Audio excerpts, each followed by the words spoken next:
지금이 골든타임이라 생각합니다. 일례로 CATL에 있는 연구원 숫자가 네. 우리나라 3사 합친 연구 인력보다 훨씬 더 많습니다. CATL이 매출이 74조 정도 됐고요. 3사를 합친 것이 69조. 순이익이 CATL이 거의 한 8조가 좀 넘고요. 우리나라 3사 합친 게 한 3조 좀 넘습니다. 일본보다도 우리가 적어요? 적습니다. 중국하고 일본은 정부에서 막대한 투자, 설비 투자라든지 이런 쪽에 보조금을 상당히 많이 주고 있습니다. 그런 지속적인 투자가 필요하다고 볼 수 있고요. 중국, 일본은 몇 조냐 이런 얘기를 하고 있는데 우리나라는 1170억 원이야. 안녕하세요, 모카 김한영입니다. 제가 오늘 나와 있는 곳은 샤대입니다. 샤대. 아내가 진짜 샤대 들어가려고 그렇게 노력했는데, 아니 샤대 들어가는 게 어려운 일이 아니네. 이거 타고 그냥 가면 돼요. 게다가 전기야. 야, 이제 여기까지 왔으니까 서울대학교 교수님을 모시고서 전기차란 무엇인지, 전기차 어떻게 되는 것인지 이런 것들에 대해서 알아보도록 하겠습니다. 자, 따라오시죠. 뛰어나는 인재들이 다 모여들어 더욱 융성하는 서울대학교. 아, 되게 부끄럽다. 우리나라에서 가장 핫하고 이 자동차 업계의 가장 최고수라고 일컬어지는 민경덕 교수님을 모시고서 자동차, 전기차, 그리고 배터리에 대해서 간단히 여쭤보도록 하겠습니다. 교수님 안녕하세요. 네, 안녕하세요. 네. 이게 업계에서는 슈퍼스타신데 저희 구독자님들 중에는 혹시라도 모르는 분들이 계실 수 있으니까 간단하게 자기소개 부탁드리겠습니다. 안녕하십니까. 저는 자동차 동력원 분야를 지난 30년 동안 연구를 하고 또 교육을 하고 있는 서울대학교 기계공학부의 민경덕입니다. 아, 너무 반갑습니다. 저희 모카에 나와주시고, 세상에 너무 감사합니다. 아니, 사실 저희는 예전부터 교수님 관련 기사나 인터뷰하신 거나 이런 것들 보면서, 아니, MIT 박사님이시고, 그리고 또 지금 이렇게 센터를 또 운영하고 계시고, 진짜 대단하신 분이다 생각했었는데. 과찬이십니다. 근데 사실 이게 일반인의 눈높이에서 오늘 얘기를 해주셔야 되는데, 이게 가능하실까 싶은 생각이 들긴 해요. 제가 일반인이 돼서 아무것도 모른다 생각하고, 이렇게 질문을 어떤 면에선 좀 무리하게 이렇게 한번 드려보도록 하겠습니다. 괜찮으시겠죠? 다른 법인 내에서 답변을 최대한 해드리겠습니다. 알겠습니다. 자, 뭐 가장 간단한 것부터 그럼 말씀드려보도록 할게요. 최근 들어서 분위기가 이상해졌어요. 재작년만 해도 다들 가솔린 차가 나왔어? 이젠 전기차지. 좀 무슨 생각 없는 짓이야? 뭐 이렇게 전기차로 거의 100% 넘어가는 것 같았거든요. 근데 이제는 전기차는 무슨 시기상조지? 뭐 이런 분위기가 또 되고 있어요. 이거 전기차 시대가 오긴 오는 겁니까? 오다가 갑자기 포기하고 못 오는 거 아닙니까? 일단 주변에 보시게 되면은 전기차들이 이제 있기 때문에 일단 전기차 시대는 왔다라고 저는 개인적으로 이게 생각을 좀 하고 있고요. 자동차의 진화는 두 가지 측면이 있습니다. 하나는 각국의 규제에 의해서 발전하는 게 있고요. 하나는 소비자의 요구가 있습니다. 근데 규제는 지금 전 세계적으로 세 가지 규제가 있습니다. 안전 규제가 있고요. 다음에 연비 규제, 네. CO2 규제라고 얘기하고요. 네네. 다음에 유해 배출가스 규제 이렇게가 있습니다. 그중에 이제 전기차는 유해 배출가스 규제하고 CO2 규제에 가장 적합한 동료원이기 때문에 최근에 주목을 받고 있고, 그리고 전기차가 서서히 아마 대중화가 지금 되고 있지 않나 생각됩니다. 전기차가 물론 더 빠르고 깨끗하고 더 조용하고 장점이 많아서 소비자들이 원하는 것도 있겠지만 규제 때문에라도 어쩔 수 없이 전기차를 할 수밖에 없는. 예, 지금 현재 CO2 규제가 테일 파이프 기준으로 되고 있기 때문에요. 네. 전기차하고 소전기차는 안 나오기 때문에 네. 무공해 자동차라고 취급을 하고 있습니다. 그래서 CO2 규제를 맞추기 위해서는 전기차가 반드시 팔려야 되는 이런 상황이라고 볼 수 있습니다.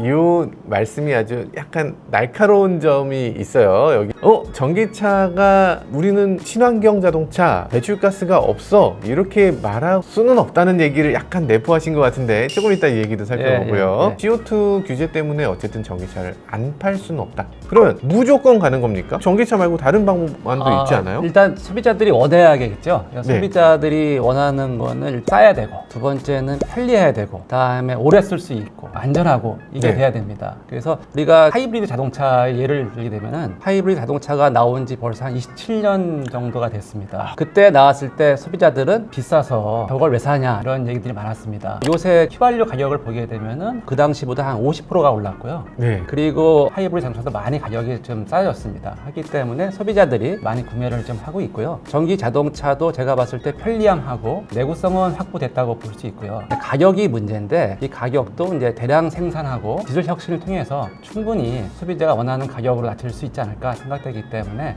아마 서서히 조금 더 많은 차들이 팔리지 않을까 생각합니다. 아니, 가장 큰 장애물은 가격 아니겠느냐. 지금은 뭐 전기차 더 편한 거 알아. 비싸잖아. 맞습니다. 이런 상황. 네. 그러네요. 하이브리드 생각해보니까 쉽네요. 예전에 하이브리드 처음 우리나라 나왔을 때 아반떼 LPI 하이브리드. 이거 그렇죠. 그거 뭐 어떻게 그 돈을 뽑냐 그랬는데 그래도 LPG니까 그나마 도움이 됐는데 YF 소나타 하이브리드 이거는 50년 타야지 그 돈 나온다 뭐 이런 얘기들을 했어요. 처음에는 100만 원 지원금 하이브리드에 막 주고 지원금도 많이 지원금도 줬었죠. 줬어. 예. 그래갖고 그다음에 세제 혜택도 있고요. 플러그인 하이브리드는 우리나라에 보조금이 아예 없지 않습니까? 예, 지금 없습니다.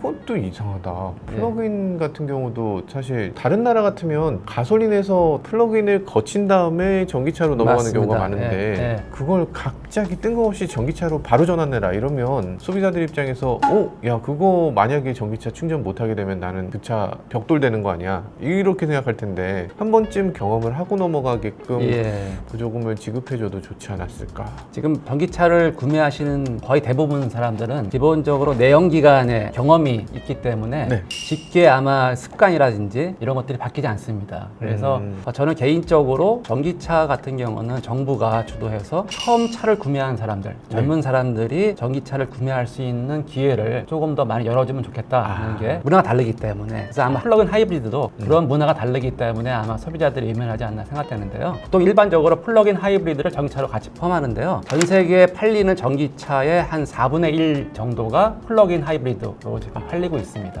그렇기 때문에 우리나라는 약간 좀 예외적인 상황이다 이렇게 말씀을 드릴 수 있고요. 좀 이상하네요. 일단 현대차나 기아차도 플러그인 하이브리드를 만들고 있거든요. 만들고 예, 예. 수출하고 있는데 우리나라에는 유독 안 판다는 게 아마 보조금 문제라든지 네. 제도적인 문제가 조금 받쳐졌으면 달라지지 않았을까 생각합니다. 근데 이상한 게 있어요. 가솔린차나 디젤차나 이런 것들은 정부의 정책하고 관계없이 소비자들이 원하는 걸 선택하면 된단 말이죠. 근데 이 전기차나 플러그인 이런 거는 정부가 뭘 해줘야 된다고 자꾸 얘기를 하는 거예요. 일단은 아시다시피 플러그인 하이브리드는 엔진에다가 큰 배터리 용량이 들어가야 되고 모터도 들어가야 되고 제어 장치 들어가야 되고 그래서 가격이 상당히 이제 비싼 건데 장점은 뭐냐면은 내가 1주행 거리 한 뭐 50km, 60km 달릴 때는 순수하게 전기차로만 달 수 있기 때문에 CO2 발생이라든지 공해 물질 배출을 거의 안 할 수 있기 때문에 장점이 있죠. 근데 가격이 비싸다. 그래서 이런 것들을 초기에 도입을 원만하게 잘 하기 위해서는 정부의 도움이 필요하지 않나 생각됩니다. 그러니까 이걸 처음부터 끝까지 그냥 정부의 힘으로만 가자 이게 아니라 지금은 어떤 예. 부분이고 닭이 먼저냐 달걀이 먼저냐의 이 고리 같은 게 있었던 것 같아요. 예를 들면 전기차가 있어야 플러그를 꽂을 수 있도록 예. 충전기를 보급할 텐데 전기차가 없고 그러면 충전기를 어떻게 보급할 거냐 그런 문제가 생기고 그러면 충전기 설치하는데 보조금을 안 주면 수익이 안 나오는 상황에서 누가 할 것이며 전기차 양이 어느 정도 늘어야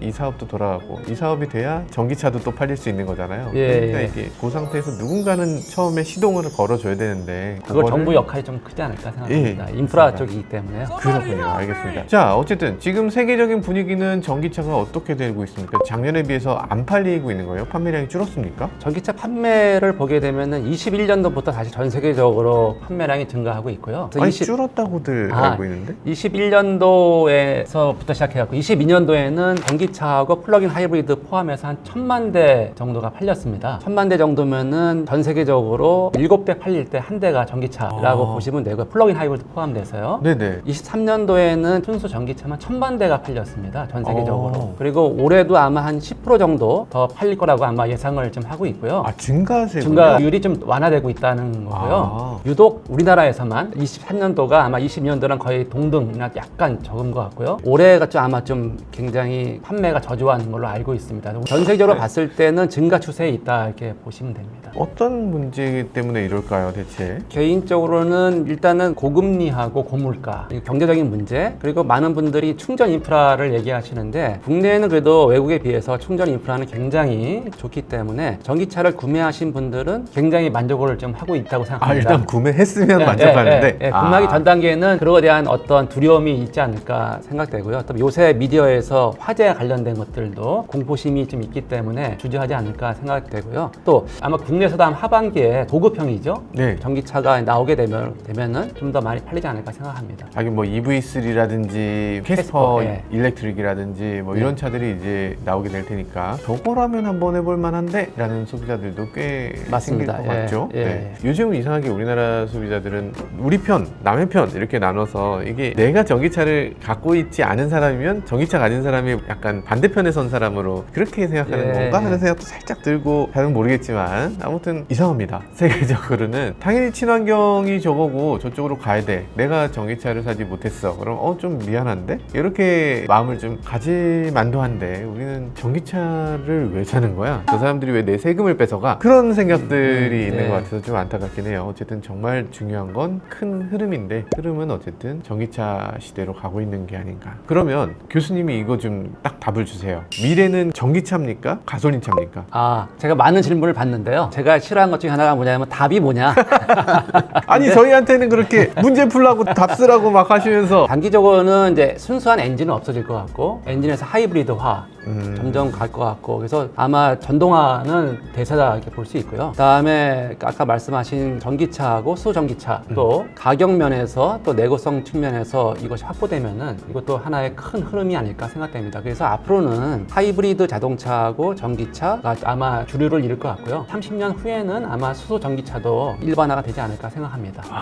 수소까지. 예. 그러면 순수 가솔린 엔진은 없어질 걸로 본다고 하셨는데 아니 가솔린도 기술 발전을 막 하다 보면 하이브리드 못지않은 효율이 막 나올 수 있는 건 아닙니까? 그러니까 엔진 자체에 올릴 수 있는 한계가 있고요. 근데 우리가 차를 주행할 때 에너지를 많이 쓰는 게 가속할 때 또 언덕 올라갈 때 많이 씁니다. 근데 순수한 엔진 자동차는 우리가 또 가속하게 되면 또 감속을 해야 되고요. 그렇죠. 언덕 올라가게 되면 또 내려가야 되고요. 브레이크를 밟아서 차의 에너지를 다 브레이크 패드에서 열 에너지를 다 버립니다. 그래서 하이브리드는 그때 이걸 회생 제동을 통해서 다시 회수해서 쓰기 때문에 차 운행 단계에서 효율이 굉장히 좋습니다. 그래서 아마 이제는 엔진이라고 하지 않고 전동화 엔진 이제 이름이 바뀔 것 같고요. 그래서 엔진을 포함한 전동화 되는 것이 이제 하나의 주류가 되지 않을까 생각되고요. 다음에 순수한 전기차가 또 하나의 주류가 되지 않을까 이렇게 생각합니다. 예, 미래를 딱 하나로 이렇게 예단하는 건 굉장히 바보 같은 일일 수도 있겠네요. 내가 왜 이렇게 바보 같았지? 전기차가 답입니다. 이거 안 되고 전기차는 꽝입니다. 이것도 안 되는. 예. 일단 이게 가장 기본적인 얘기입니다. 이제 친환경 자동차가 뭐다에 대해서 이제 가장 기본적인 전제를 하고 가신 거예요.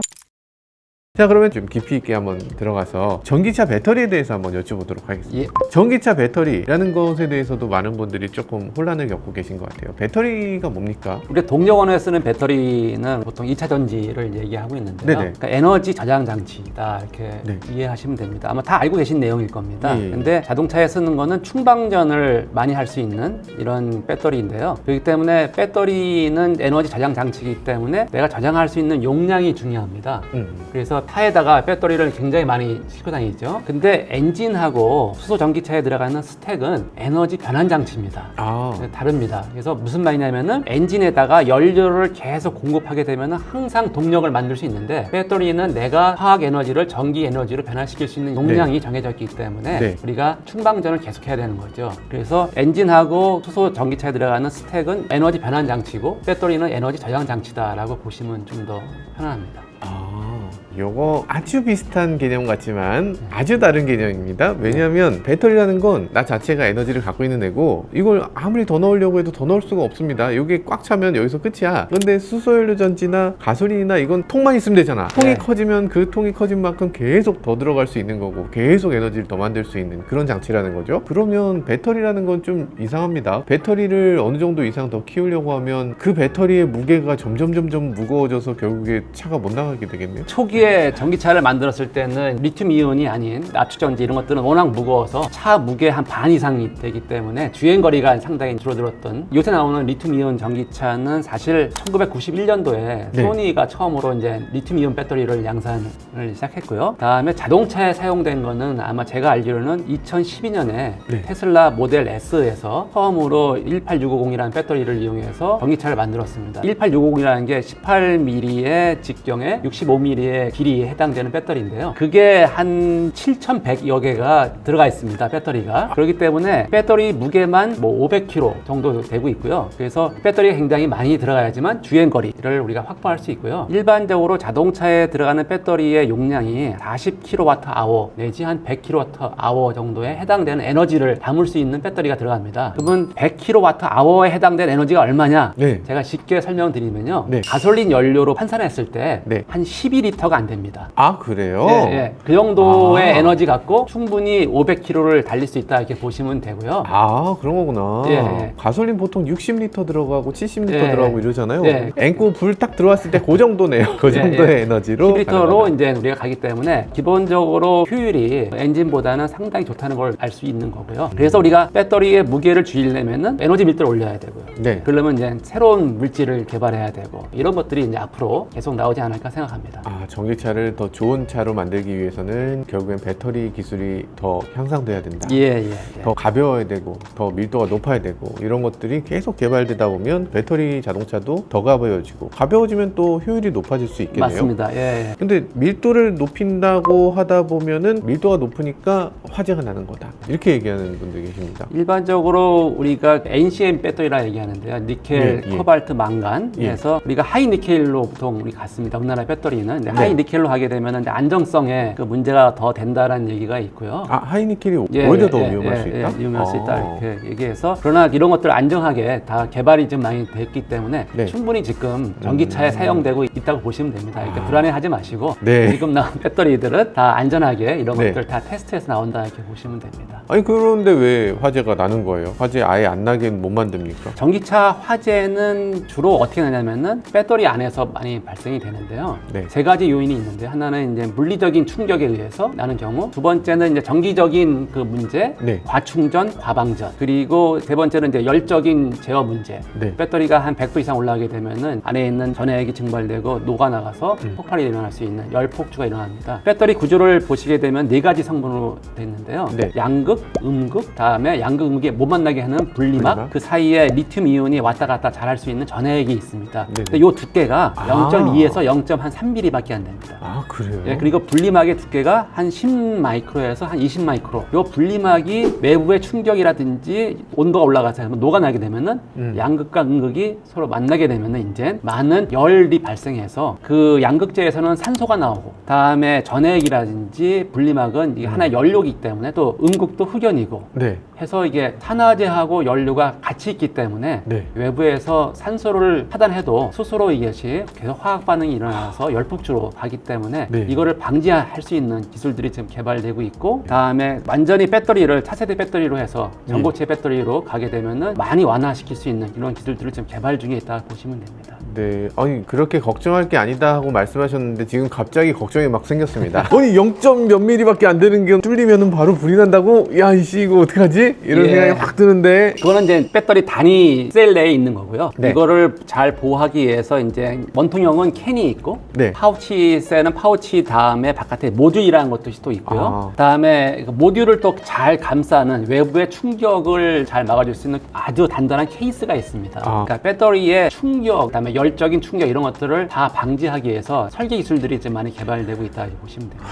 그렇군요. 그리고 사실 어떤 배터리 보면 벤트가 있어요. 예. 불이 붙으면 이거 열폭주가 일어나는 거 자기 자신은 막을 수 없겠지만 옆에 있는 배터리가 금방 이어받고 이렇게 열전이가 문제가 될 텐데 내가 열이 올라가지 않도록 이걸 좀 밖으로 내보낼 수 있는 그런 벤트를 의무화시켜줘야 되는 거 아닙니까? 지금 이제 유럽하고 중국은 이제 5분 이내에 열전이가 안 되게끔 하는 제도가 있고요. 지금 많은 기술들이 개발 중에 있기 때문에 네. 앞으로 나올 전기차들은 그런 열전이라든지 그다음에 예방 이런 것들이 많이 강화돼서 좀 더 안전한 자동차가 나오지 않을까 생각합니다. 알겠습니다. 일단 패키징 부분에서부터 모든 것들이 다 이루어져야 되는 거군요. 이제 예. 팩도 깨지지 않아야 되고 그 안에 배터리 셀도 잘 관리돼야 되고 거기서 충방전할 때 배터리가 손상되지 않도록 하는 그런 관리도 돼야 되고 와 이거 쉽지 않네요. 해야 될 게 너무 많은데 그리고 지금 말씀하신 거는 이렇게 기술 개발이 되고 있다 그러면 지금 전기차 사면 안 되는 거 아니에요? 시기상조 아닙니까? 더 좋아진다는 얘기이기 때문에요. 네. 네. 초기에는 아마 그 약간 뭐 제조 단계 문제점들이 좀 불거지지 않았나 생각되고요. 지금은 아마 오남용만 잘 막을 수 있으면은 충분히 예방 가능하다 이렇게 볼 수 있습니다. 자, 근데 여기서 이런 얘기도 있어요. 우리나라 NCM 그리고 중국에서 주로 나오는 LFP 이런 거 있는데 둘 중에 어떤 게 답이에요? 어떤 걸? 일단 미리 말씀드리면은 둘 다 해야 된다. 아, 그래요? 그러니까 소비자 선택이 굉장히 중요하기 때문에 네. 소비자는 다양한 요구, 소위 말하면 저가형부터 해서 고급형, 고급형인데 성능도 줘야 되고 네. 이렇기 때문에 잘 알다시피 LFP, NCM은 다 양극재의 이름입니다. 그러니까 NCM은 니켈, 코발트, 망간이 들어가는 거고요. 네. LFP는 리튬은 다 들어가는 거고 그다음에 철하고 인산이 들어가기 때문에 그러니까 철하고 인산은 니켈, 코발트, 망간보다는 훨씬 저렴하겠죠. 예, 많이 있기 때문에. 코발트가 콩고에서 막 이렇게 어린이들 데려다가 막 광산에서 노동시키고 그래서 막 분쟁 광물이라면서요? 예, 그래서 코발트를 지금 거의 안 쓰려고 하는 그래서 예. 하이니켈로 하는 이유가 그겁니다. 네. 그렇기 때문에 NCM이 LFP보다는 일단은 비쌉니다. 그건 뭐 우리가 다 알고 있는 내용이고요. 근데 중요한 건 뭐냐면 우리가 왜 하이니켈로 가냐면은 NCM은 양극재의 구조 형상이요. 네. 층상 구조라고 돼 있어 갖고요. 네. 리튬 이온이 2차원적으로 들어갈 수 있습니다.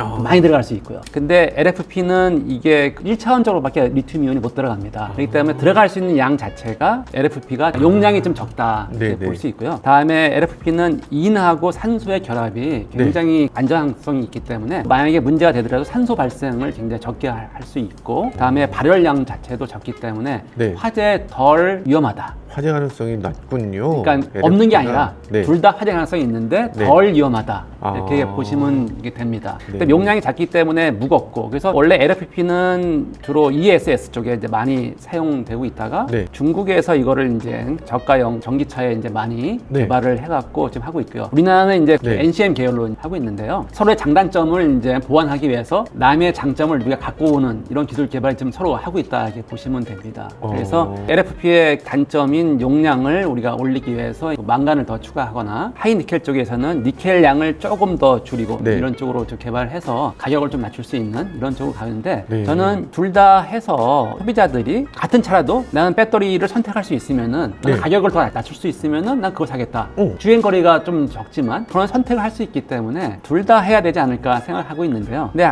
문제는 잘 아시겠지만 이 공급망 확보, 이 배터리의 상당 부분은 특히 재련하고 정제, 가공 이런 것들은 중국이 거의 60%에서 90%를 다 점유하고 있기 때문에 우리나라가 안정된 공급망을 잘 확보할 수 있느냐 이것이 저는 관건이다 생각합니다. 이게 만약에 이런 배터리 원료를 우리가 싸게 잘 갖고 와야 되는데 중국하고 경쟁할 수 있을까 하는 것들이 지금 우리가 정부라든지 업체에서 잘 고민을 하고 이거를 안정적으로 우리가 갖고 올 수 있는 이런 공급망의 밸류 체인을 확보가 굉장히 시급하다 이렇게 볼 수 있습니다. 아, 그렇군요. 이게 LFP가 답이다, 뭐 NCM이 답이다 이렇게 얘기할 수는 없지만 물론 LFP의 장점 지금 말씀하셨듯이 저렴하고 화재 안정성이 좀 더 있고 그리고 NCM 배터리는 가격은 비싸지만 밀도가 더 높아서 아까 말씀하신 좋은 전기차를 만드는데 핵심적인 그런 예. 요소가 될 수도 있다. 야, 그런데 그 중에서 좋은 전기차를 만드는 기술만 계속 만들다 보면 결국에는 가격을 어느 정도 낮출 수 없는 그런 시점이 올 수밖에 없는 거군요. 그러니까 이게 전자제품하고 비슷하게 생각을 해요, 많은 분들이. 그러니까 지금 NCM 비싸지만 나중에 우리가 기술력을 더 발전시키면 이건 충분히 싸질 거야. 예, LFP보다 더 싸질 거야. 이렇게들 바라보시는 것 같아요. 예. 근데 이거는 어디까지나 원가 경쟁이고 원료 네. 가격이 가장 중요하기 때문에 맞습니다. NCM은 절대로 LFP보다 싸질 수는 없는 거군요. 재료의 가격 포션이 굉장히 크기 때문에요. 네. 그래서 재료 가격이 더 비싼 이상 NCM이 아마 조금 더 계속 고가의 배터리가 되지 않을까 생각되고요. 근데 한 가지 저는 네. 지금은 배터리를 전기차에서만 쓰지만 이것도 이제 수명이 다하게 되면은 ESS로 가게 되고 다시 그렇죠. 리사이클링을 또 해야 됩니다. 근데 많은 사람들이 얘기할 때 LFP는 리사이클링이 별로 안 좋고 NCM은 더 좋다 이렇게 얘기하기 때문에 전주기적인 관점에서도 우리가 한번 좀 봐야 되지 않을까 생각합니다. 아, 그런 것들도 생각해야 예, 되겠군요. 그러니까 모든 게 다 좋은 건 없고요. 네. 항상 장점과 단점이 있기 때문에 장점을 더 우리가 발전시키고 단점을 더 이렇게 보완할 수 있는 이런 기술 개발이 계속 될 것 같다 이렇게 생각되고요. 그다음에 가격을 낮출 수 있는 공급망 확보 이것이 굉장히 중요한 우리가 해야 할 일이 아닐까 생각됩니다. 아니 근데 자꾸 공급망을 말씀을 해주세요. 공급망이라는 게 결국에는 아니 LFP나 NCM이나 둘 다 중국에서 갖고 온다면서요. 그러면은 이게 공급망 문제가 둘 다 똑같이 있는 거예요? 제가 알기로는 예 그렇습니다. 근데 광산 광산 이런 것들은 다 퍼져 있지만 그 광물을 갖다가 재련하고 소재로 만드는 것들은 중국이 거의 다 하고 있습니다. 탈중국을 좀 해야 되는데. 예, 맞습니다. 그래서 지금 정부하고 업체들도 중국을 벗어나기 위한 노력을 좀 많이 하고 있고, 근데 중요한 거는 이것이 1년 안에 되는 것이 아니고 네. 최소한 5년에서 한 10년 정도 걸립니다. 광산을 개발해야 되고 이게 또 재련하고 이런 것들이 굉장히 환경 오염적인 문제들이 있기 때문에요. 그걸 우리가 잘 해야 되는 문제가 있어서 굉장히 어려운 상황이다 이렇게 볼 수 있지만, 전기차를 가기 위해서는 반드시 이런 것들을 극복을 해야 되는 거고, 왜냐면은 중국에 우리가 계속 받아오게 되면은 비쌀 수밖에 없습니다. 결국에 중국하고 경쟁해야 되는데. 맞습니다. 중국에서 받아서 와서 중국하고 또 경쟁한다는 건 현실적으로 네. 있을 수가 없는 거군요. 그 일례로 우리가 BYD 회사를 보게 되면 네. BYD는 완전히 수직 계열을 다 했습니다. 광산부터 해서 재련, 차까지 했기 때문에 가격 경쟁력을 보시게 되면 아마 어떻게 이 정도 가격으로 차를 만들 수 있지? 물론 중국 정부에 많은 보조금이 들어가 있고요. 그러나 차 가격만 봤을 때는 굉장히 우려를 해야 할 상황이지 않을까 생각합니다. 아니 근데 탈중국을 하기 위해선 그럼 LFP가 답입니까? NCM이 답입니까? 저는 중도를 가겠습니다. 니켈, 코발트 굉장히 어려울 것 같고 인산철은 상대적으로 훨씬 쉬울 것 같은 생각이 들긴 한데, 게다가 탄산 리튬과 수산화 리튬 문제도 있고, 그것도 중국 쪽이 거의 다 하기 때문에요. 네, 탄산 리튬을 수산화 리튬으로 가공하는 것도 중국이 주로 하니까 이거 어려운 상황입니다. 어려운 상황이군요. 네. 네. 아무튼 중국이 그걸 하는데 중국을 깨기 위해서는 LFP도 또 해야 되는 아주 묘한 이런 상황에 처했네요. 사람들이 LFP가 싸다 이건 맞는데요. 네. 공급망 확보라든지 아직 우리나라는 이런 것들을 개발을 안 했기 때문에 개발 비용 이런 것들이 다 들어가야 되고, 그래서 우리나라도 한 내년이나 후년 정도에 이제 전기차용 그 LFP 배터리 나온다고 하는데 그런 것들이 좀 많이 양상이 되게 되면 가격이 좀 더 싸지지 않을까 생각합니다. 아, 지금으로서는 LFP로 바꾼다고 해도 막 실익이 그렇게 큰 건 아니에요? 아무래도 국내에서 지금 만든 게 아니고 아마 수입을 해야 되는 상황인 걸 알고 있고요. 우리가 수입을 해온다는 거는 아무래도 가격 측면에서 불리하다 볼 수 있습니다. 아, 그냥 LFP가 막연히 답인 것도 아니군요. 예. 아, 이게 굉장히 복잡합니다.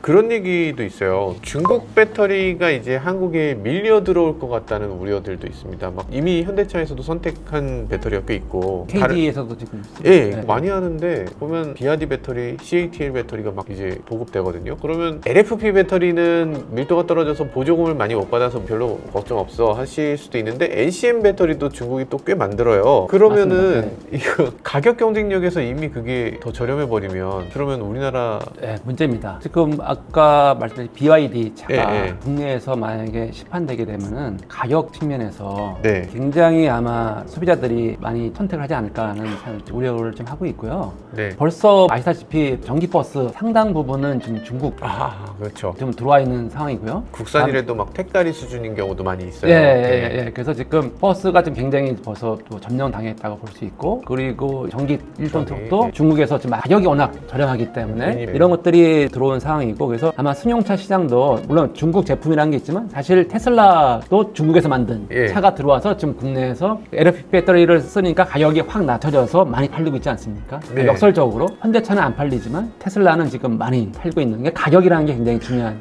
요소다 이렇게 볼 수 있고요. 네. 그래서 저는 중국 제품이 들어왔을 때 이것이 국내에 미치는 파급 효과가 굉장히 우려할 수준이다 좀 생각됩니다. 그래서 어떻게 이거를 우리가 잘 선택을 해야 되느냐, 보조금 문제. 네. 사실 뭐 미국이라든지 프랑스만 봐도 보조금을 배터리를 운반하는 거리에 비례해서 나쁘게 해주는 게 있기 때문에, 그래서 그렇죠. 자국 내에서 만들어라, 유럽에서 만들어라는 그런 거 있기 때문에 우리나라는 그렇게 할 수는 없겠지만 뭔가 더 가까워, 중국에서. 네, 맞습니다. 그래서 아이고 뭐 이산화탄소 얼마 안 나와. 유럽이야 뭐 이산화탄소 배달하는데 한참 걸리니까 돈 더 내, 이런 게 되는 건데. 우리나라도 좀 뭔가 국민 세금이기 때문에 예. 보조금이라는 게, 그래서 이거를 잘 국내 업체에 도움될 수 있도록 뭔가 고민을 같이 좀 해야 되지 않을까 생각됩니다. 그렇군요. 뭔가 무슨 차별적으로 뭐 해서는 안 되겠지만 뭐 아이디어가 좀 필요한 예, 맞습니다. 시기인 것 같네요. 이게 어떤 분들은 또 그렇게 얘기하세요. 아, 중국 차는 형편없어서 우리나라 사람들 중에서 저거 탈 사람 아무도 없다, 이렇게 얘기하시는데, 글쎄 아무도 없을까? 그리고 배터리만 놓고 보면 배터리 우리나라 자동차들이 장착하는데 그걸 어떻게 막아? 그러니까 그걸 막기 위한 KIRA 같은 걸 만들어야 되나? 이게 뭔가 자국 배터리에 대해서 보호하기 위한 그런 아이디어가 예. 있어야 되는 게 아닌가. 확실히 달라졌다. 이 달라지는 변화에 대해서 그냥 눈 감고 귀 막고 이렇게 그냥 신경 안 쓰고 있으면 그럼 뒤처져 버릴 수밖에 없는 거예요. 계속 봐야 됩니다. 계속 보고 혹시 중국이 뭐 어떤 차를 만들어내는지 이거 계속 지켜볼 필요가 있는 것 같아요. 근데 배터리 기술이 그러면 지금까지 나와 있는 배터리는 대충 NCM이다, LFP다 뭐 이렇게 두 가지라고 생각하시는 분들 많던데 사실 두 가지가 아니죠? 예, 배터리 종류가 굉장히 많고요. 자동차에 쓰는 배터리가 이제 주로 LFP하고 이제 NCM 쓰고 있는데 여기에 이제 그 아까 말씀드린 코발트를 안 쓰고 하는 기술들이 지금 리튬이온 쪽에서 이제 개발되고 있고, 네. 다음에 전해액이 있기 때문에 화재 안정성, 다음에 용량을 늘리는데 제한되기 때문에 이거를 고체화시키자. 그래서 전고체 배터리들이 지금 개발 중에 있다 이렇게 보시면 됩니다. 그래서 전고체 배터리로 가게 되면은 화재의 문제를 100%는 아니지만 상당 부분 해결할 수 있는 특징이 있고요. 그리고 용량도 늘릴 수 있기 때문에 배터리의 무게도 줄일 수 있는 이런 장점이 있습니다. 그리고 전고체 배터리가 된 다음에는 이제 리튬 메탈 배터리 이런 것들이 이제 개발 중에 있기 때문에 이런 것들이 아마 차기 배터리로 전기차에 사용되지 않을까 이렇게 생각됩니다. 근데 전고체 배터리가 지금 말씀하신 거 보면 되게 좋잖아요. 화재도 안 나고 용량도 늘릴 수 있어. 예. 다 좋은데 왜 안 내놓는 거예요? 다 좋을 수는 없습니다. 첫 번째 가격 문제, 또 양산성 문제 여러 가지가 이제 있고요. 그래서 그런 것들이 해결을 해야 되는 거고, 다음에 내구성 문제도 있을 수 있고, 그래서 아마 지금 전고체 배터리에 그 앞서 나가고 있는 게 도요타가 양산하겠다 했는데 약간 늦어지고 있고요. 맨날 한다고 그러면서 아직도 안 했어요. 시제품 정도는 아마 좀 테스트를 하고 있는 것 같고, 국내 배터리 업체에서도 삼성에서 뭐 27년도에 양산하겠다 이렇게 하고 있고, LG 엔솔도 발표하고 있고, 그래서 아마 2030년도 되면은 초도 물건이 나오지 않을까. 근데 가격이 아마 상당히 비쌀 것 같습니다. 그래서 아무래도 그런 것들은 초기에 제한적으로 이렇게 사용될 것 같고요. 이것이 일반화되기에는 조금 더 시간이 걸릴 것 같고요. SK온은 전고체 배터리 안 합니까? 다 하고 있습니다. 예, 하고 있는 걸 알고 있고요. 우리나라 3사가 사실 기술적으로 굉장히 앞서 나가고 있다고 이렇게 볼 수 있고요. 아 그래요? 우리나라 배터리 3사 위상이 어느 정도 되는 거예요? 지금 글로벌로 봤을 때 중국 업체가 CATL, 네. BYD 두 개 업체가 있고요. 우리나라에 SK온, 그다음에 삼성 SDI, LG ES. 그래서 이 세 개 업체, 그렇죠. 총 5개 업체가 전 세계 배터리 공급의 75% 이상을 하고 있습니다. 그래서 우리나라 생각보다 세 개 업체가 거의 5등 안에 들고 있다 이렇게 보시면 됩니다. 지금 저는 전기차의 그 밸류 체인을 봤을 때 우리나라가 최적이다. 배터리 회사 강국이고, 자동차 잘 만들고, 다음에 IT 강국이고. 그래서 이 새로운 자동차에 대해서는 우리나라가 굉장히 앞서 나가고 있다 이렇게 볼 수 있습니다. 알겠습니다. 일단은 우리가 중국하고 지금 패권 전쟁을 하고 있다, 이렇게 싸우고 있다 이렇게 얘기도 많이 되고 있는데 다투고 있는 건 맞는 거예요? 다툰다고보다도 선의 경쟁을 좀 하고 있는 거죠. 예. 근데 많은 사람들이 중국이 우리나라를 추월한다 이렇게 얘기를 하고 있는데요. 저는 개인적으로 반대로 보고 있습니다. 네? 이게 무슨 말이냐면은 중국이 전기차를 하기 전에 내연기관차하고 하이브리드를 하다가 도저히 자동차 헤게모니를 우리가 앞으로 잡을 수 없다. 그래서 전기차로 정부가 엄청난 투자를 했고요. 그렇게 함으로써 한 10년 동안 막대한 정부의 지원 하에 배터리 회사들이 굉장히 많이 활성화가 됐고요. 그렇게 함으로써 중국은 공급망, 다음에 R&D, 다음에 업체들 이런 것들이 완전히 생태계가 이제 갖춰졌다 볼 수 있고요. 일례로 CATL에 있는 연구원 숫자가 우리나라 3사 합친 연구 인력보다 훨씬 더 많습니다. 한 개 회사가요? 예. 그렇기 때문에 그만큼 R&D 투자라든지 연구를 활발히 하고 있고, 그래서 거꾸로 우리나라가 어떻게 보면 이제 쫓아가야 되지 않을까, 위기감을 전 느끼고 있다 이렇게 볼 수 있고요. 아니 우리나라 연구 인력이 3사를 합쳐도 CATL보다 적다. 그럼 매출은 어떻습니까? 매출은 우리 3사가 그래도 좀 매출이요? 그 작년도 매출을 제가 파악해 보니까 CATL이 매출이 74조 정도 됐고요. 3사를 합친 것이 69조. 3사 합쳐도 69조예요? 근데 더 충격적인 거는 이익이죠. 순이익이 CATL이 거의 한 8조가 좀 넘고요. 우리나라 3사 합친 게 한 3조 좀 넘습니다. 그래서 중국이 굉장히 규모 면에서 크다 이렇게 볼 수 있습니다. 충격적이네요. 하긴 뭐 3사를 합쳤을 때 규모가 일단 적다면 이익도 그만큼 적을 수밖에 없으니까 한 회사가 그걸 다 가져갔을 때 어쨌든 R&D 비용은 한 회사가 다 하는 거니까 그게 3사 각각 R&D 하는 것보다는 훨씬 더 절약될 수 있고 규모의 경제라는 게 확실히 여기서 나오네요. 중국하고 일본은 정부에서 막대한 투자, 우리나라도 투자를 하지만 투자되는 액수가 좀 적다고 볼 수 있습니다. 일본보다도 우리가 적어요? 적습니다. 일본 같은 경우는 22년도부터 설비 투자라든지 이런 쪽에 보조금을 상당히 많이 주고 있습니다. 혼다가 한 1조 5천억 정도, 도요타가 한 1조 1,000억 정도를 정부 보조금을 이제 받을 예정이고요. 그리고 배터리 공장 규모에 따라서 법인세도 낮춰주는 정책을 좀 정부가 좀 하고 있습니다. 그래서 중국은 뭐 하나 10배 정도 이상 하고 있다고 보시면 되고요. 그래서 이런 면에서는 우리나라도 배터리 강국으로 초격차를 더 벌리기 위해서는 네. 정부의 R&D 투자라든지 생태계 이쪽에 조금 더 관심을 가졌으면 좋겠다 말씀을 드리고 싶습니다. 충격이네요. 왜냐면 일본 같은 경우는 전기차 그거 아무것도 아니야. 그냥 하이브리드가 짱이지. 이렇게 예. 생각하는 줄 알았어요. 근데 정부가 나서서 수조 원에 달하는 보조금을 토요타, 혼다에 줄 정도로 전기차에 올인하겠다 이런 느낌으로 느껴지거든요. 그 정도로 관심이 많은 줄은 몰랐네. 우리보다 오히려 더 관심이 많은 것 같아요. 우리나라도 관심이 많은데요. 네. 저는 개인적으로 배터리 산업이 2, 3년 후에는 반도체 산업보다 더 커질 거라고 생각되고 있고요. 그래서 굉장히 경제적인 파급 효과가 크기 때문에 정부에서도 아마 관심을 가지시고 지금보다 더 많은 투자, 특히 저는 이 세 가지를 좀 부탁드리고 싶은데요. 네. 그러니까 일단 R&D 투자가 좀 더 활성화돼서 우리가 차세대 배터리 쪽에 많은 개발을 했으면 좋을 것 같고요. 네. 두 번째는 인력 양성입니다. 고급 인력이 지금 좀 더 많이 필요한데 이거를 장기적으로 해야 되고, 세 번째는 아까 말씀드렸듯이 공급망 확보입니다. 이거는 정부가 많이 좀 관심을 가지시고 원료라든지 광산 이런 것들을 확보할 수 있도록 지속적인 관심을 좀 가졌으면 좋겠습니다. 우리나라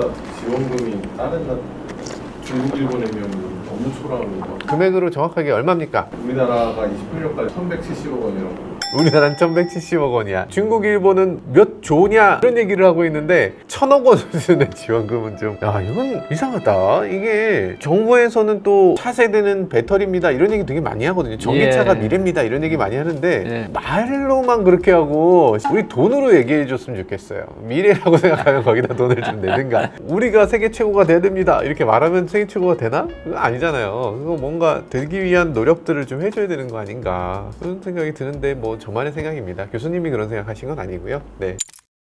제가 막 두서없이 이렇게 막 질문 드리는데도 이렇게 말씀 잘해주셔서 감사합니다. 근데 최근 들어 교수님 랩 페이지 들어가 봤더니 입학 지원 받고 있다고 이렇게 써있던데, 예. 저도 입학할 수 있는 거예요?